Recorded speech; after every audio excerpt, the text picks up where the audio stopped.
أعوذ بالله من الشيطان اللعين الرجيم بسم الله الرحمن الرحيم نحمده ونصلي على رسوله الكريم وآله الطيبين الطاهرين المعصومين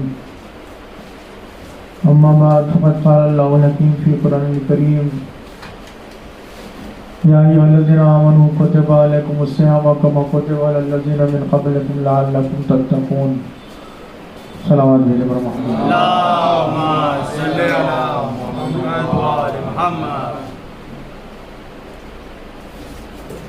محترم حضرات، ارشاد خالق کائنات ہو رہا ہے کہ ایمان لانے والوں تم پر روزے اسی طرح فرض کیے گئے ہیں جس طرح سابقہ امت پر فرض کیے گئے تھے. یہ اس لیے فرض کیے گئے ہیں کہ لعلکم تتقون، تاکہ تمہارے اندر تقوی الہی پیدا ہو جائے.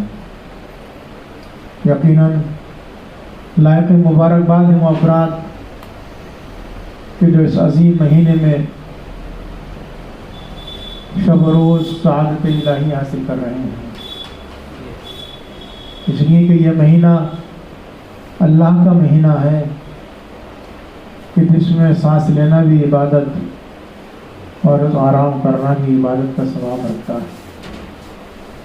یہ وہ مہینہ ہے کہ جس میں انسان چاہے تو اپنے گناہوں کو معاف کرا سکتا ہے، جتنا چاہے رحمت الہی کو حاصل کر سکتا ہے، اور جتنا چاہے وہ اس مہینے کی رحمت اور برکتوں سے استفادہ کر سکتا ہے. یقیناً یہ وہ مہینہ ہے کہ جس میں بندہ اللہ کا مہمان ہو جاتا ہے، اللہ میزبان اور بندہ اس کا مہمان ہو جاتا ہے. اس مہینے میں زیادہ سے زیادہ صدقہ خیر و خیرات کرنے کا حکم دیا گیا کہ اللہ نے انسان کو بھوکا پیاسا رہنے کا اسی لیے حکم دیا ہے تاکہ اس کو غریبوں کی بھوک و پیاس کا احساس ہو، تاکہ اس کو قیامت کے دن کی بھوک اور پیاس کا احساس ہو، اس کو یہ معلوم ہو سکے کہ بھوک کسے کہتے ہیں اور پیاس کسے کہتے ہیں.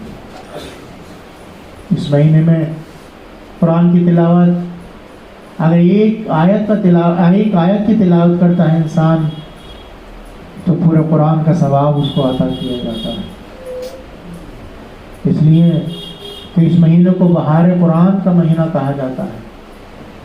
ہر چیز کی بہار کا زمانہ آتا ہے تو قرآن کی بہار کا زمانہ ماہ مبارک رمضان ہے کہ ہر طرف سے قرآن کی تلاوت کی آواز آتی ہے، ہر زبان پر ذکر الہی ہوتا ہے، ہر انسان محو کلام اللہ ہوتا ہے. یقیناً یہی وہ مہینہ ہے کہ جس میں اللہ نے قرآن مجید کو نازل کیا اور اسی مہینے میں لیلۃ القدر کو قرار دیا ہے.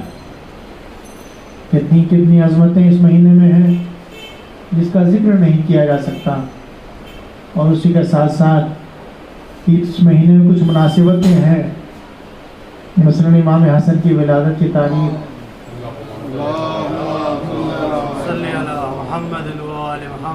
آج کی تاریخ وفات جناب ام المومنین حضرت خدیجۃ الکبریٰ ہے. یہ تاریخ انتہائی اہم اور عظیم تاریخ ہے کہ جس دن حضرت خدیجہ اس دنیا سے رخصت ہوئی. ام المومنین خدیجۃ الکبریٰ وہ عظیم بیوی ہیں کہ جن کو اللہ نے وہ شرف عطا کیا جو کسی اور خاتون کو عطا نہیں کیا. آپ دیکھیں کہ سب سے بڑا شرف کیا تھا جناب خدیجہ کو حاصل کہ آپ سب سے پہلے ام المومنین قرار پائیں. آپ سے پہلے کوئی بیوی ام المومنین نہیں بن سکتی تھی. قرآن کی آیت جو تھی کہ رسول کی بیویاں تمہاری مائیں ہیں، پہلی بیوی جو تھی جو ماں قرار پائیں وہ ہیں جناب خدیجۃ الکبریٰ. دوسری خصوصیت جناب خدیجہ کی یہ ہے کہ اللہ نے کسی بھی خاتون کو سلام نہیں کہلوایا. آپ دیکھیں عظمت ہے جناب خدیجہ کی، کسی بیوی کو اللہ نے سلام نہیں کہلوایا. روایت موجود ہے کہ جب حضور پاک حضرت محمد مصطفیٰ صلی اللہ علیہ وسلم معراج پر تشریف لے گئے تو باقاعدہ جبرائیل نے کہا کہ یا رسول اللہ، اللہ کا حکم یہ ہے کہ جب آپ فرش پر جائیں تو خدیجہ کی خدمت میں اللہ کا سلام کہنا۔ اللہ اکبر! اس شرف اور اس منزلت کو آپ ملاحظہ فرمائیں، اللہ سلام کہلا رہا ہے۔ اور یہ ایسی روایت ہے کہ جس کو سب نے تسلیم کیا ہے کہ باقاعدہ کہ رسول شب معراج جب گئے ہیں تو اللہ نے سلام کہلوایا ہے کہ آپ خدیجہ کو میری طرف سے سلام کہلائیں۔ اور اس کے بعد جو خصوصیات شہزادی کو حاصل ہے وہ یہ ہے کہ کسی بھی بیوی سے رسول اللہ کی نسل نہیں چلی، اگر چلی ہے تو جناب خدیجہ سے چلی۔ وہ زمانہ کہ جب کفار مکہ رسول کو ابتر کا تانا دے رہے تھے اور خوشی منا رہے تھے کہ ان کی نسل منقطع ہو چکی ہے، ان کی نسل نہیں چلے گی، یہ ختم ہو چکے ہیں، لیکن اس وقت جناب خدیجہ تھی کہ جن کے بطن سے اللہ نے ایک ایسی مقدس بیٹی عطا کی، فاطمہ الزہرا، کہ جس کی نسل سنو قیامت تک، جس کی نسل میں اللہ نے اتنی برکت قرار دی کہ صبح قیامت تک سادات روئے زمین پر باقی رہیں گے۔ دشمن کہہ رہا تھا کہ یہ مقتول نسل ہے، ان کی نسل قطع ہو گئی، لیکن اللہ نے کیا کہا؟ اِنَّ شَانِئَكَ هُوَ الْأَبْتَرُ۔ یہ آپ کو کہہ رہے ہیں کہ ان کی نسل قطع ہو گئی ہے؟ نہیں، ان کی نسل قطع نہیں ہوئی ہے، بلکہ خود ان دشمنوں کی نسل جو ہے وہ قطع ہو گئی۔ تو اللہ نے کسی کے شکم سے رسول کی نسل کو نہیں چلایا، اگر چلا ہے تو سلسلہ جناب خدیجہ کے شکم سے۔ اور اس کے ساتھ ساتھ رسول نے جو فرمایا ہے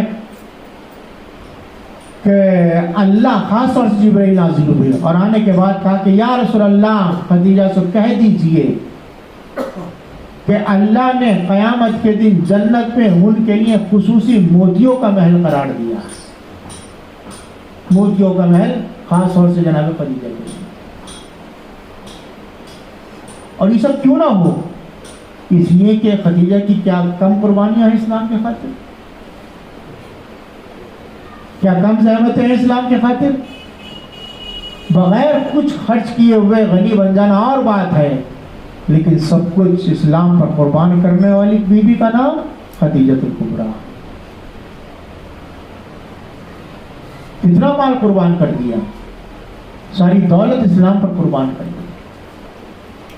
آپ دیکھیں کہ جو روایت ہماری دعا ہے، حضور نے فرمایا کہ کائنات میں 4 عورتیں ہیں کہ جو افضل ترین عورتیں ہیں، جن کا کوئی مقابلہ نہیں کر سکتا۔ 4 عورتیں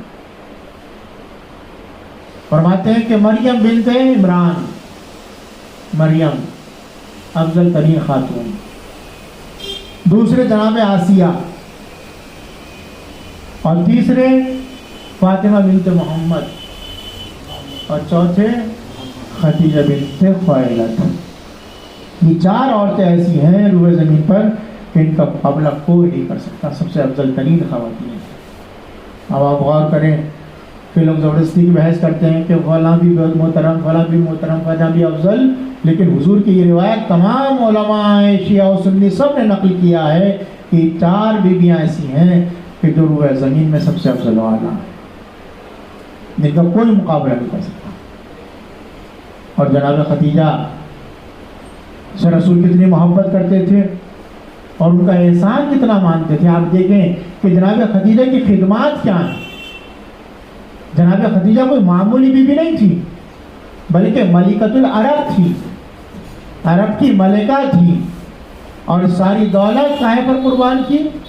اسلام کے اوپر۔ آپ کو معلوم ہے کہ کتنی دولت، کتنا خزانہ جناب خدیجہ کے پاس تھا۔ جناب خدیجہ خود تجارت کرتی تھی، بڑی تعداد میں ان کے پاس اونٹ تھے، ان کے اونٹ شام جایا کرتے تھے تجارت کرنے کے لیے۔ چنانچہ روایت میں ملتا ہے کہ رسول اکرم حضرت محمد مصطفیٰ صلی اللہ علیہ وسلم جو جناب ابو طالب کے ساتھ ساتھ زندگی گزار رہے ہیں، جناب ابو طالب جناب رسول اللہ کی پوری نگرانی کر رہے ہیں. اب جناب رسول اللہ جوان ہو گئے. جب رسول اللہ جوان ہو گئے تو جناب ابو طالب کی کوشش یہ تھی کہ کسی طریقے سے میرا بیٹا پبلک میں آئے اور آنے کے بعد لوگ یہ دیکھیں کہ واقعاً اس کے کیا کردار ہے, اس کے کیا اعمال ہے, اس کی کیا سیرت ہے. جناب خدیجہ تجارت کرتی تھی, مال ان کا شام جاتا تھا. جناب خدیجہ کو تلاش تھی کسی ایماندار انسان کی کہ جو ان کا مال تجارت کا شام لے کر جائے. جب رسول اللہ کی ایمان کا, ایمانداری کا اور ان کے خلوص اور کردار کا چرچا ہوا تو جناب خدیجہ نے سنا کہ ایک نوجوان مکے میں جو بہت بہت ایماندار ہے, جس کا بہت چرچا ہے, تو کہا اس سے ملاقات کی جائے, کیوں نہ اس کو اپنے ساتھ شریک کیا جائے اور اس کے ذمہ یہ کام کیا جائے کہ وہ شام جائے اور جانے کے بعد تجارت کرے. جناب رسول اللہ کو بلایا. ایک روایت میں ہے کہ جناب ابو طالب گئے جناب خدیجہ کے پاس اور جانے کے بعد کہا کہ آپ جو ہیں تجارت کرتی ہیں, میرا بیٹا, میرا بھتیجا نہایت ایماندار ہے, اگر آپ چاہیں تو اس کو تجارت میں شریک کر سکتی ہیں. جناب خدیجہ تذکرہ سنی چکی تھی رسول اللہ کا. انہوں نے کہا ٹھیک ہے آپ بھیجیے. جناب ابو طالب نے رسول اللہ کو جناب خدیجہ کے پاس بھیجا. جناب خدیجہ کے پاس جب رسول اللہ آئے, خدیجہ نے گفتگو کی تو خود گفتگو سے کچھ محسوس ہوا کہ واقعی یہ شخص ایماندار لگ رہا. کہا کہ ایسا ہے کہ ہمارا مال تجارت کے لیے شام جاتا ہے, اگر تم راضی ہو تو شام چلے جاؤ ہمارا مال لے کر, اور اس کی اتنی ہم تم کو اجرت دیں گے.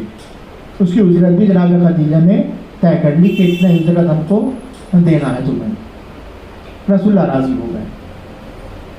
جناب اتنی سی ملاقات میں جناب خدیجہ رسول اللہ سے اتنی متاثر ہوئی کہ بس ایسا محسوس ہوتا تھا کہ جیسے ان کو ایک بہت بڑا ایماندار انسان مل گیا.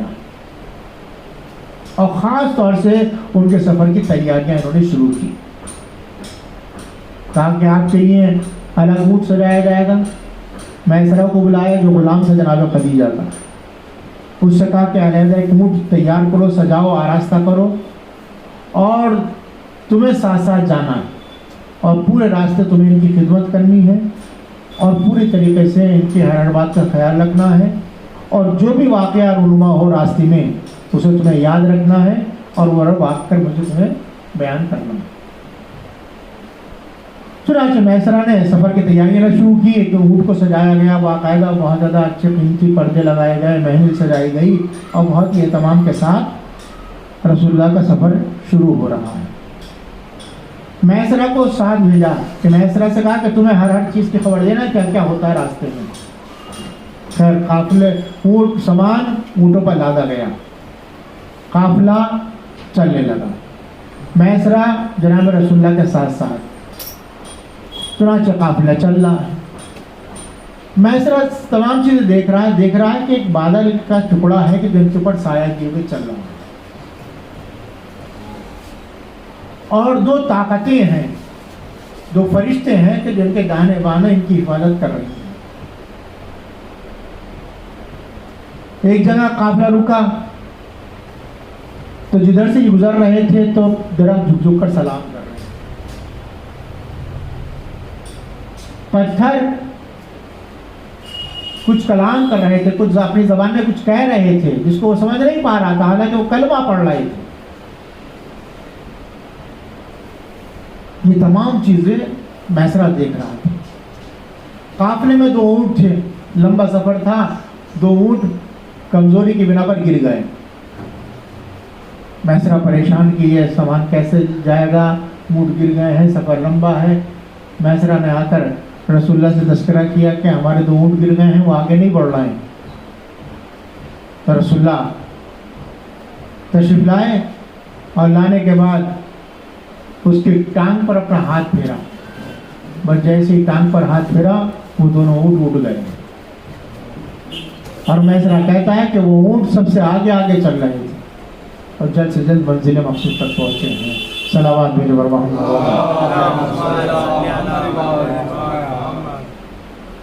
تو یہ تمام چیزیں میسرہ دیکھتا رہا، یہاں تک کہ شام میں پہنچنے کے بعد بازار گئے، بازار تجارت میں اپنا مال رکھا. ایک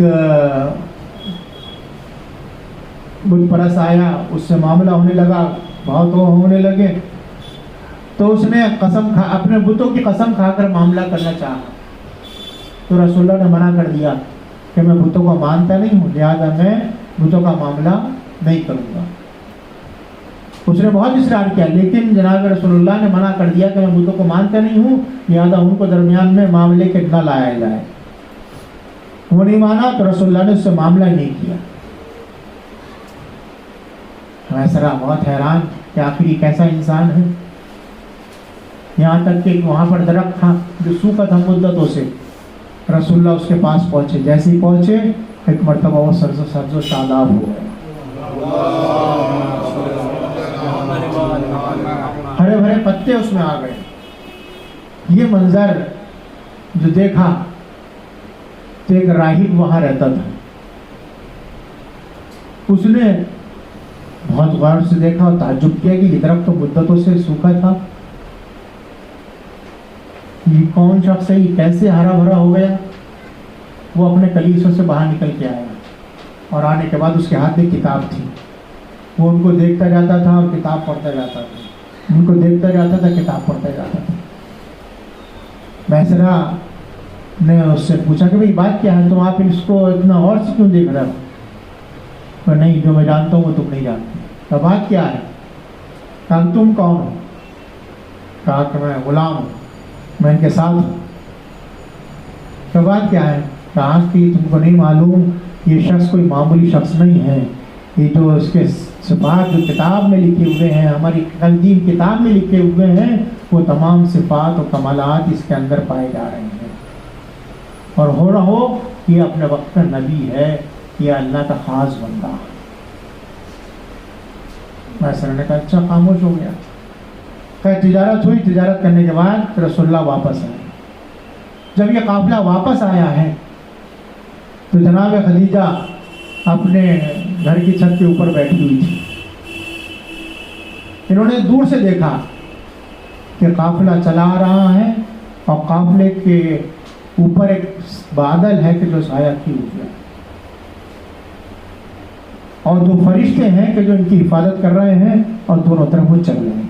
جناب خدیجہ غور سے دیکھ رہی کون ہے، کیا ہے. چنانچہ جب قافلہ اور قریب آیا اور قریب آیا، اب جو جناب خدیجہ نے غور سے دیکھا تو کیا دیکھا؟ کوئی اور نہ تھا بلکہ حضرت محمد مصطفیٰ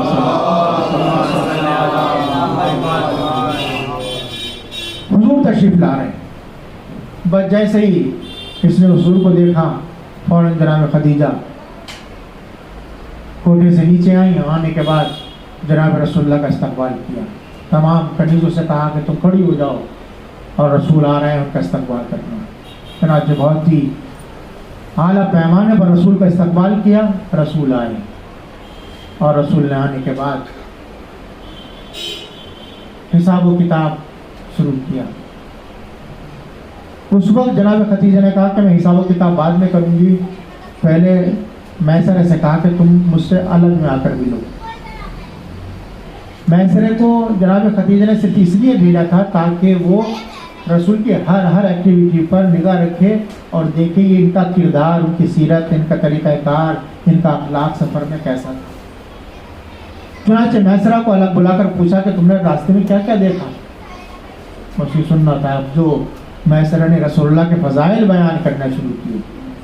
کہا بی بی کیا بتاؤں، یہ تو عجیب انسان ہے، جتنا راستے میں چلا ہے اس کے سر کے اوپر بادل سایہ پھر بن رہا، اور جدھر جدھر جاتا تھا بادل کے اوپر سایہ کیے ہوئے رہتا تھا. اور بیوی ایک جگہ جب یہ قافلے گزرے ہیں تو باقاعدہ درخت جھک جھک کر ان کو سلام کر رہے تھے. ایک وہ درخت جو مدتوں سے سوکھا ہوا تھا، جب انہوں نے وہاں قیام کیا وہ درخت سرسبز و شاداب ہو گیا. اور بیوی ایک معاملہ آیا کہ جس میں ایک شخص نے بتوں کی قسم کھا کر معاملہ کیا، تو انہوں نے اس معاملے کو نہیں کیا، اس سے خرید و فروخت نہیں کی، معاملہ رد کر دیا. کہا کہ میں بتوں کو نہیں مانتا. یہ تمام فضائل، تمام واقعات، تمام معجزات میسرہ جناب خدیجہ کو بیان کرتا رہا۔ جب جیسے یہ واقعات بیان کرتا رہا، جناب خدیجہ کے دل میں رسول اللہ کی محبت بڑھتی چلی جائے، یہاں تک کہ جب واقعات سنے جناب خدیجہ نے، جناب خدیجہ حیران رہ گئی کہ یہ انسان کوئی معمولی انسان نہیں، یہ تو فرشتہ ہے، اتنے اعلیٰ صفات و کمالات اس میں پائے جاتے ہیں۔ ایک مرتبہ میسرہ سے کہا، میسرہ تو نے ان کے اتنے ایسے فضائل بیان کیے ہیں کہ جتنے جتنے تو نے فضائل بیان کیے اتنی اتنی کی محبت میرے دل میں بڑھتی چلی گئی۔ پھر اس کے بعد رسول اللہ کو بلایا، حساب و کتاب ہونا شروع ہوا۔ اب جب حساب و کتاب شروع ہوا تو آج تک خدیجہ کو اتنا منافع نہیں ہوا تھا جتنا منافع اس سفر میں ہوا۔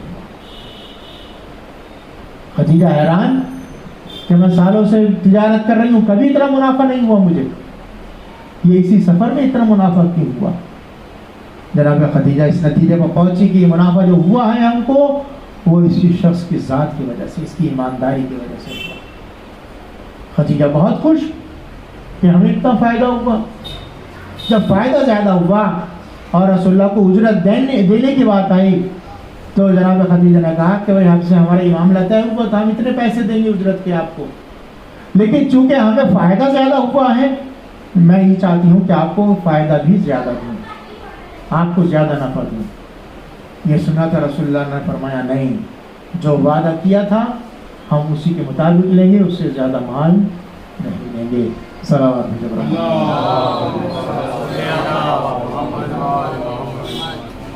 یہ بات سن کر جناب خدیجہ اور حیران ہوئی کہ دنیا کا ہر انسان پیسے کی طرف دوڑتا ہے، زیادہ سے زیادہ مال چاہتا ہے، یہ کیسا نوجوان ہے کہ میں پیسہ دے رہی ہوں اور یہ منع کر رہا ہے؟ تاکہ نہیں، جو طے ہوا تھا، جو وعدہ ہے وعدہ ہے، جو طے کیا گیا تھا بس اتنا ہی مال میں لوں گا، اس سے زیادہ مال نہیں لوں گا۔ چنانچہ رسول اللہ نے اس سے زیادہ مال نہیں دیا۔ جب انکار کر دیا تو اب جناب خدیجہ کے دل میں محبت اور بڑھی۔ رسول اللہ کو وہ پیسے دیے۔ جب پیسے دیے ہیں تب رسول کا کردار دیکھے، رسول نوجوان ہے، یہ پہلا سفر تھا، پہلی تجارت تھی رسول اللہ کی۔ اب جو پیسے ملے ہیں رسول اللہ کو، گویا وہ رسول اللہ کو پہلی تنخواہ ملی تھی۔ جناب رسول اللہ نے وہ پیسہ اپنے پاس نہیں رکھا، بلکہ بہت خوشی خوشی اپنے چچا ابو طالب کے پاس آئے اور آنے کے بعد کہا، چچا جان یہ اجرت ہے جو میں نے محنت کی، جو میں سفر پہ گیا تھا، خدیجہ نے مجھ کو اس کی یہ اجرت دی، لیجیے آپ رکھ لیجیے۔ یہ کردار رسول کا آپ دیکھیں۔ جناب ابو طالب نے وہ پیسے لیے اور پیسے لینے کے بعد آنکھوں میں آنسو آ گئے۔ بھائی عبداللہ کی یاد آ گئی۔ ایک مرتبہ رسول کو گلے سے لگایا اور کہا، بیٹا کاش آج تمہارے باپ زندہ ہوتے تو کتنے خوش ہوتے کہ تم اس لائق ہو گئے کہ آج تم نے شہر سے باہر کا سفر کیا اور تم یہ منافع کما کر لے کر آئے۔ اور یہ کہہ کر وہ پیسہ رسول اللہ کو واپس کر دیا، تاکہ بیٹا یہ تم اپنا پیسہ ہے، تمہارا پیسہ ہے، اس کو تم خود خرچ کر لو، اس میں نہیں حصے دار ہوں۔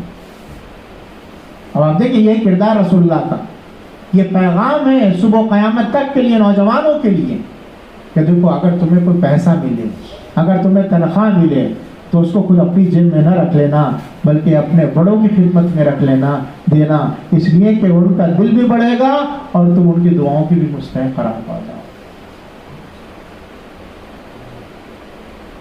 جب یہ واقعہ ہو گیا، ادھر جناب خدیجہ نے خواب میں دیکھا، جب رسول اللہ سفر میں تھے تب یہ خواب میں دیکھا تھا کہ جناب خدیجہ کہتی ہیں کہ میں نے خواب میں دیکھا کہ میرا گھر نور سے بھر گیا، نور کا بقعہ میرا گھر بن گیا اور میرے گھر سے نور ساطع ہو رہا ہے، اور وہ نور جو ہے چاروں طرف میں دنیا میں پھیل رہا ہے، ایک شعاع ادھر جاتی، ایک شعاع ادھر، ایک شعاع ادھر، چاروں طرف وہ شعاعیں پھیل رہی جناب۔ اور اس کے بعد انہوں نے دیکھا کہ چاند ہے کہ جو آسمان سے میرے گھر میں اترا اور گھر روشن ہو گیا۔ پریشان تھی کہ اس خواب کی تعبیر کیا۔ چنانچہ جناب خدیجہ ایک راہب کے پاس گئے اور جانے کے بعد اس سے اپنے خواب بیان کی، کہا کہ اس کی تعبیر کیا ہے۔ جب اس راہب نے خواب سنا تو کہا کہ آپ کی شادی کسی ایسے انسان سے ہوگی کہ جس کی شہرت پوری دنیا میں پھیلی ہوئی ہوگی، عالمی انسان ہوگا، وہ اس کا پیغام دنیا میں پھیلا ہوگا، جس سے آپ کی شادی ہوگی۔ اب جناب خدیجہ پریشان کہ وہ کون شخص ہوگا کہ جس سے میری شادی ہوگی۔ ادھر رسول اللہ کی ایمانداری جناب خدیجہ نے دیکھ لی۔ جناب خدیجہ نے طے کیا کہ اگر میں شادی کروں گی تو اس شخص سے شادی کروں گی جتنا ہی بڑا ایماندار۔ جناب خدیجہ نے جناب ابو طالب کو بلوایا اور بلوانے کے بعد کہا کہ میں یہ چاہتی ہوں کہ میری شادی آپ کے بھتیجے محمد سے ہو جائے۔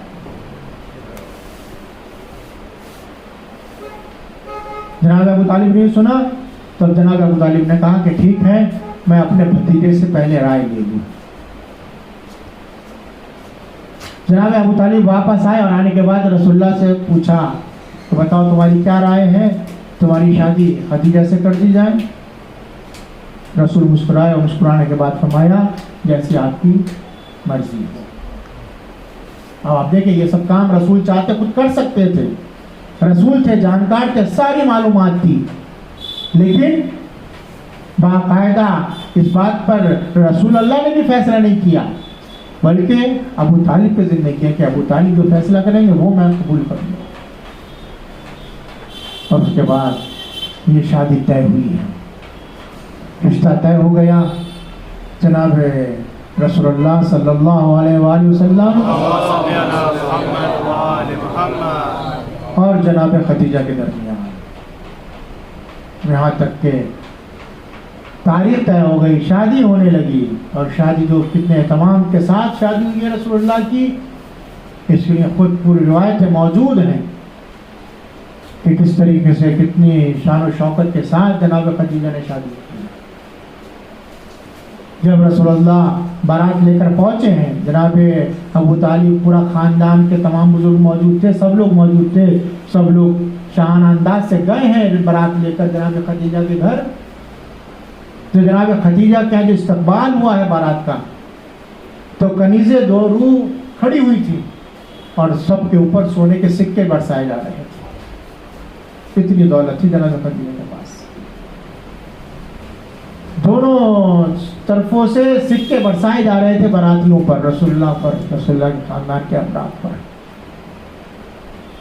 لیکن یہ ایسے غنی افراد تھے، انہوں نے کسی پیسے کی طرف توجہ نہیں کی۔ بیٹھے، نکاح کا وقت ہوا، نکاح ہوا، جناب ابو طالب نے صیغہ عقد نکاح کا خطبہ جاری کیا، اور کس انداز سے خطبہ پڑھا ہے کہ الحمدللہ الذی جعلنا من ذریت ابراہیم و نسل اسماعیل۔ تمام تعریفیں اس اللہ کے لیے ہے کہ جس نے ہم کو ابراہیم کی ذریت میں، ابراہیم کی اولاد میں قرار دیا اور نسل اسماعیل میں سے قرار دیا۔ اور اس کے بعد رسول اللہ کے فضائل کہ میرا بھتیجا ایسا جوان ہے کہ جس کا کوئی مقابلہ نہیں کر سکتا، نہ شجاعت میں اس کا مقابلہ ہو سکتا ہے، نہ علم میں، نہ حلم میں ان کا مقابلہ ہو سکتا ہے۔ اس انداز سے جناب ابو طالب نے سب سے پہلے اللہ کی تعریف کی، الحمدللہ الذی، تمام تعریفیں اس اللہ کے لیے ہیں۔ تمام کفار مکہ موجود تھے، تمام سردار موجود تھے، سب کے موجودگی میں جناب ابو طالب نے کہا الحمدللہ الذی جعلنا من ذریۃ ابراہیم۔ تمام تعریفیں اللہ کے لیے ہیں۔ اب آپ خود سوچئے کہ اگر ابو طالب اللہ کو نہ مانتے ہوئے ہوتے، اگر اللہ کی عبادت نہ کرتے ہوئے ہوتے، تو پھر اللہ کی تعریف کیوں کر رہے تھے؟ اس وقت ابو لہب بھی موجود تھا، ابو جہل بھی موجود تھا، سب موجود تھے، اور وہ خاموش رہنے والے افراد نہیں تھے، سب ٹوکتے ابو طالب کو، ابو طالب یہ کیا کہہ رہے ہو تم تو بت پرست ہو، تم تو بتوں کے پوچھتے ہو، یہ اللہ کی تعریف کیوں کر رہے ہو؟ سب کی موجودگی میں تمام قریش کے سردار موجود تھے، ان کی موجودگی میں اللہ کی تعریف کر کے جناب ابو طالب نے بتا دیا کہ ان کا ایمان الگ ہے، ہمارا عقیدہ الگ ہے، ہم اللہ پر ایمان رکھتے ہیں اور یہ بتوں کے آگے سر جھکانے والے ہیں۔ ایک صلوات بھیجو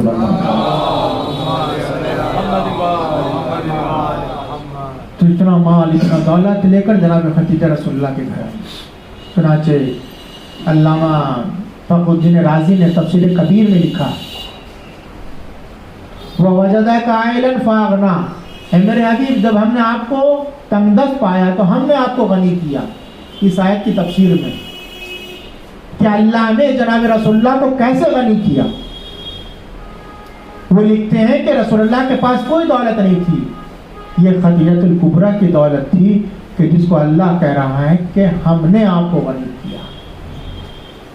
وہ کہتے ہیں کتنا سونا تھا جناب خدیجہ کے پاس، تفسیر کبیر میں انہوں نے لکھا کہ جب سونے کو جمع کیا گیا ہے تو سونے کا ایسا ڈھیر لگ گیا کہ ادھر کا شخص ادھر نظر نہیں آ رہا تھا اور ادھر کا شخص ادھر نظر نہیں آ رہا تھا۔ اتنی دولت جناب خدیجہ لے کر آئی رسول اللہ کے گھر میں۔ اب آپ خود سوچئے کہ جس انسان کو ایسی امیر بیوی مل جائے اس کا کیا غم ہوگا، اس کے خرچے کتنے بالا ہو جائیں گے، شاہی خرچ ہو جائے گا، وہ خوب عیش کی زندگی گزارے گا۔ لیکن آپ مجھے بتائیں کہ کیا رسول اللہ نے جناب خدیجہ کی دولت کو خود اپنے اوپر خرچ کیا، خود فائدہ اٹھایا؟ وہ پیسہ کہاں چلا گیا، وہ دولت کہاں چلی گئی؟ حالت یہ تھی کہ جس وقت اسلام آیا اور رسول نے تبلیغ شروع کی اور لوگ دائرہ اسلام میں داخل ہونا شروع ہوئے تو پڑھا لکھا پیسے والا طبقہ مسلمان نہیں ہو رہا تھا، بلکہ جو غریب طبقہ تھا وہ سب سے پہلے مسلمان ہوا۔ مزدور پیشہ، غلام، معمولی افراد وہ سب سے پہلے دائرہ اسلام میں داخل ہوئے۔ ان کے ساتھ صورتحال یہ ہوئی کہ وہ سب غلام تھے، کوئی کسی کے یہاں نوکری کرتا تھا، کوئی کسی کے یہاں خدمت کرتا تھا۔ جب ان غریب لوگوں نے اسلام قبول کر لیا تو ان کے آقا تھے کافر، ان کے غلام ہو گئے مسلمان۔ اور ظاہر سی بات ہے انہوں نے اس بات کو برداشت نہیں کیا، انہوں نے کام سے نکال دیا کہ نہیں مزدوری سے تم باہر، اب تمہیں مزدوری نہیں ملے گی اس لیے کہ تم نے اسلام قبول کر لیا۔ تو ایک بڑا طبقہ غریب غربا کا تھا کہ جن کو ان کے آقاؤں نے نکال دیا تھا، ان کے پاس کھانے کے لیے کچھ نہیں تھا، وہ فاقے کی زندگی گزار رہے تھے۔ غور کریں آپ صدر اسلام میں کیا حالت تھی مسلمانوں کی جو مسلمان ہو رہے تھے۔ غریب طبقہ، کھانے کو تھا نہیں، آقاؤں نے گھروں سے نکال دیا، فاقے کر رہے تھے بیچارے، لیکن ان کے دل ایمان سے اتنے بھرے ہوئے تھے کہ بھوک برداشت تھی لیکن کلمہ توحید کو چھوڑنا برداشت نہیں تھا۔ تو اب ایک بڑا طبقہ ایسا ہو گیا جو غریبوں کا تھا، کھانے کے لیے تھا نہیں، اسلام میں وہ داخل ہو گئے تھے۔ اب وہ رسول اللہ کے پاس آتے تھے کہ رسول اللہ ہمیں ہمارے آقا نے نکال دیا، ہم نے اسلام قبول کر لیا، اب ہمارا گزارا کیسے ہو؟ ادھر رسول اللہ کے پاس بھی دولت نہیں، رسول اللہ کے پاس خزانہ نہیں کہ رسول اللہ بانٹ دیں۔ اس لیے کسی بھی مشن کو کامیاب کرنے کے لیے سب سے اہم چیز کیا ہوتی ہے؟ پیسہ، دولت۔ جتنے بھی آپ کے فالوورز ہوں گے آپ ان کو پیسہ دیں گے تب وہ آپ کی بات مانیں گے، تو اس کے پاس کھانے کے لیے نہیں ہے وہ آپ کی بات کیا مانیں؟ اب رسول اللہ کیا کریں؟ حضور کے پاس پیسہ نہیں، دولت نہیں کہ ان غریبوں کو بانٹ سکیں، اس لیے کہ وہ سب سارے فاقے کر رہے تھے۔ وہ آ کے رسول اللہ سے کہیں کہ یا رسول اللہ ہم تو فاقے سے زندگی گزار رہے ہیں، ہم نے اسلام کیا قبول کیا، ساری آفتیں مول لے لی۔ اب رسول کیا کہیں؟ خاموش۔ اب آپ دیکھیں کتنا سخت مرحلہ ہے۔ رسول اللہ کام کس کا کر رہے ہیں؟ اللہ کا۔ پبلک شکوہ کس سے کر رہی ہے؟ رسول اللہ سے، کہ ہم نے آپ کا کلمہ پڑھا، آپ کے دین کو اختیار کیا اور ہم فاقے کر رہے ہیں، ہم کیا کریں؟ بس ایک دن ایسا آیا رسول اللہ سے بھی ان غریبوں کی بھوک نہ دیکھی گئی، رسول خود بے چین ہو گئے کہ کئی وقت کے فاقے سے تھے یہ بیچارے۔ گھر میں آئے، سر جھکا کر بیٹھ گئے۔ جناب خدیجہ نے دیکھا، کہا یا رسول اللہ کیا بات ہے، آج بہت مطمئن نظر آ رہے ہیں آپ، سر جھکائے ہوئے بیٹھے ہیں۔ کہا خدیجہ کیا بتاؤں؟ کہا بتائیں یا رسول اللہ کیا بات ہے؟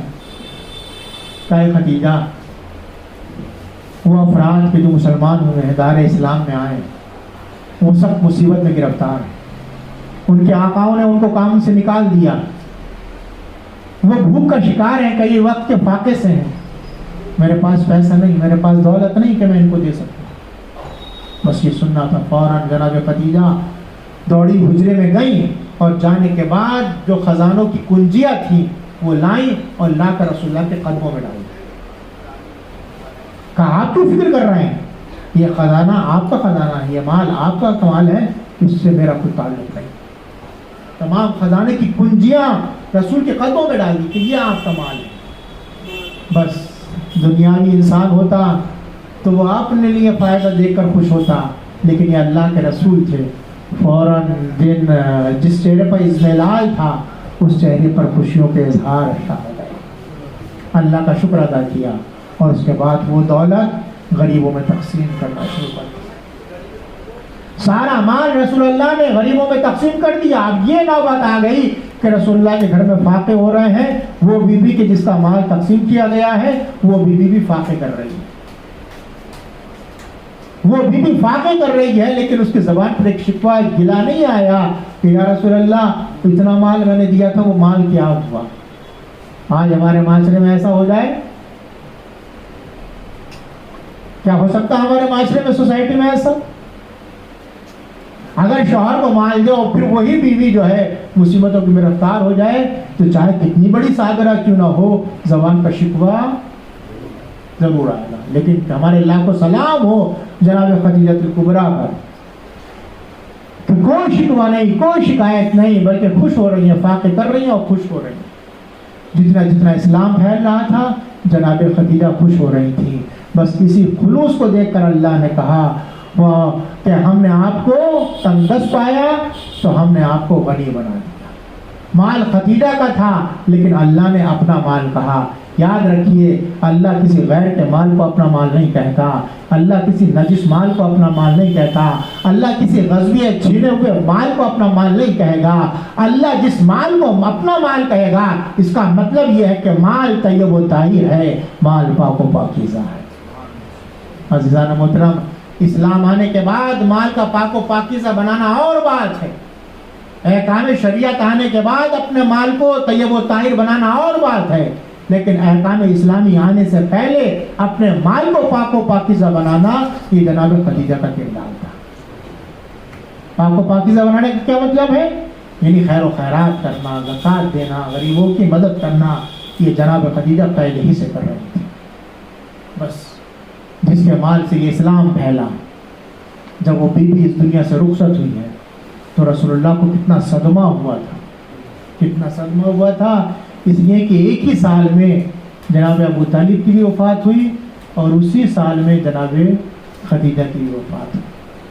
صرف 5 دن کا فاصلہ تھا کہ دونوں محسن اس دنیا سے رخصت ہو گئے. ان دونوں کا دنیا سے جانا تھا کہ رسول اللہ کے سامنے ایک سخت مسئلہ آ گیا کہ ادھر جناب خدیجہ ہمت باندھتی تھی. رسول اللہ جب تھکے ہوئے آ رہے تھے، ہارے آتے تھے تو خدیجہ ہمت باندھتی تھی. اس لیے خدیجہ وہ تھی کہ جب کوئی نماز پڑھنے والا نہیں تھا اس وقت جناب خدیجہ نے نماز پڑھی. پہلی نماز کتنے لوگوں نے پڑھی؟ 3 لوگ تھے جو پہلی نماز پڑھی. نوجوان سنیں، 3 لوگ رسول اللہ نماز پڑھانے والے تھے، ان کے پیچھے مولا علی تھے، ان کے پیچھے خدیجہ الکبریٰ تھی. یہ پہلی جماعت ہوئی تھی کہ جس میں کوئی نماز پڑھنے والا نہیں تھا. ایک مولا علی اور دوسرے جناب خدیجہ. سارے مکے والے مذاق بناتے تھے، اڑاتے تھے. جب یہ لوگ نماز پڑھتے تھے تماشا بناتے تھے تو یہ کیا کر رہا ہے، یہ کیا کر رہا ہے، یہ کیا ہو رہا ہے. سارے مکے والے مذاق اڑا رہے ہیں لیکن جناب خدیجہ کوئی ایکشن نہیں، کوئی پرواہ نہیں. اڑاتے ہوں گے، مذاق اڑاتے ہوں گے. مولا علی نماز پڑھ رہے ہیں اور خدیجہ. مردوں میں مولا علی سب سے پہلے ایمان کا اظہار کیا ہے اور عورتوں میں سب سے پہلے جناب خدیجہ نے سب سے پہلے ایمان کا اظہار کیا. آج چاہے کوئی بھی کتنا بڑا مومن متقی بن جائے، لیکن جب کوئی کوسوں مومن نظر نہیں آتا تھا، جب کوئی کوسوں اللہ کا سجدہ کرنے والا نظر نہیں آتا تھا، روئے زمین پر صرف یہ 3 افراد تھے کہ جو اللہ کی عبادت کا انجام دے رہے تھے. آج ہر انسان اپنے کو مجاہد اسلام کہہ رہا ہے، ہر انسان اپنے کو محسن اسلام کہہ رہا ہے، لیکن اس وقت وہ سب کہاں تھے محسنان اسلام کہ جس وقت کوئی صحیح سے سجدہ الہی کرنے کے لیے تیار نہیں تھا. سب مذاق اڑا رہے تھے. اور یاد رکھیں آپ، خدیجہ نے جو یہ شادی کی ہے یہ کوئی معمولی بات نہیں تھی. مکے کی عورتوں نے کتنے تانے دیے ہیں رسول جناب خدیجہ کو, کتنا بیوقوف بنایا. کیا تم بیوقوف ہو, تم نے ایک یتیم سے شادی کر لی؟ تم تو ملکہ ہو, تمہارے پاس پیسہ, تمہارے پاس دولت, تم نے ایک یتیم سے جس کا باپ بھی نہیں ہے, کھانے پینے کو نہیں ہے اس کے ہاں, تم نے اس سے شادی کر لی؟ ایک پیسے والی عورت غریب لڑکے سے شادی کر لے, آج بھی اگر ہو جاتا ہے تو کتنا اس کا مذاق بنایا جاتا ہے. اس دور میں کیا حال ہوا ہوگا. ہر عورت کی کہتی تھی کہ تم کو تو ایسے پیسے سے بڑے سے بڑا انسان مل سکتا تھا, تمہیں تو اعلیٰ سے اعلیٰ شخص مل سکتا تھا, تم اس سے شادی کرتی, تم نے یہ یتیم عبداللہ سے شادی کی. جناب خدیجہ خاموش اور بات کہتی تھی کہ دیکھو میں نے مال و دولت سے شادی نہیں کی ہے, بلکہ اس کے کردار سے شادی کی, اس کے اخلاق سے شادی کی. تو عزیز و آجی کی تاریخ تھی 10 رمضان کہ جب جناب خدیجہ دنیا سے رخصت ہو گئے, اور رسول اللہ کو اتنا صدمہ ہوا کہ اس سال کا نام ہی عام الحزن رکھا جناب رسول اللہ, غم کا سال. پورے سال تک رسول اللہ نے غم منایا ہے ان دونوں کے جانے پر, مردوں میں جناب ابو طالب اور عورتوں میں جناب خدیجہ. لہذا جناب خدیجہ دنیا سے چلی گئیں, لیکن ایک بیٹی چھوڑ کر گئیں کہ جو بیٹی اسی نقش قدم پر چل رہی تھی جس نقش قدم پر ماں تھی. جس طریقے سے ماں خدمت اسلام انجام دے رہی تھی, اسی طریقے سے جناب فاطمہ نے خدمت اسلام انجام دی. ہمارے لاکھوں سلام اولاد سیدہ پر کہ جب تک یہ اولاد باقی رہے گی خدمت اسلام کا سلسلہ جاری رہے. ہر سید کی, ہر سادات کی ذمہ داری ہے کہ جس طریقے سے ہماری شہزادیاں خدمت اسلام انجام دے رہی تھی, اسی طریقے سے ہم بھی اس خدمت کو انجام دیتے رہے. اور ابو طالب نے پوری نسل کو چھوڑا. کربلا کے میدان میں یہی وہ نسل تھی کہ جس نے قربانیاں دے کر اسلام کو بچایا. حسین ابن علی نے جو قربانیاں دی ہیں یہ کوئی معمولی قربانی نہیں ہے. جوان بیٹی کی قربانی, برابر کے بھائی عباس کی قربانی, قاسم یتیم بھتیجے کی قربانی, اور حتی یہ ہے 6 مہینے علی اصغر کی قربانی. اور یہ قربانیاں اسی لیے پیش کی تھیں کہ میں ہر چیز کو اللہ کی راہ میں قربان کرنے کے لیے تیار ہوں, لیکن میں اس بات کو برداشت نہیں کر سکتا کہ اسلام پر کوئی حرف آ جائے. بس یاد رکھیے کہ جب تک کربلا کا تذکرہ ہوتا رہے گا, حیات اسلامی کا اعلان ہوتا رہے گا. وارے لہا تجھ کو محمد وعلی محمد کا واسطہ ہمارے گناہوں کو معاف فرما, ہمارے والدین کے گناہوں کو معاف فرما, ہم میں جو پریشان حال ان کی پریشانیاں دور فرما, جتنے مقروض ہیں ان کے قرضوں کو ادا فرما, جہاں مومنین ان کی جان مال عزت آبرو کی حفاظت فرما. بار اللہ پر سب اسلام کو سربلند فرما. بار اللہ ہم کو اس مہینے میں زیادہ سے زیادہ عبادت کرنے کی توفیق عطا فرما. بار اللہ ہماری عبادتوں کو قبول فرما, امام زمانہ کے ظہور میں تعجیل فرما, اور ہم کو کیا انصار میں شمار فرما. وآخر دعوانا الحمدللہ رب العالمین.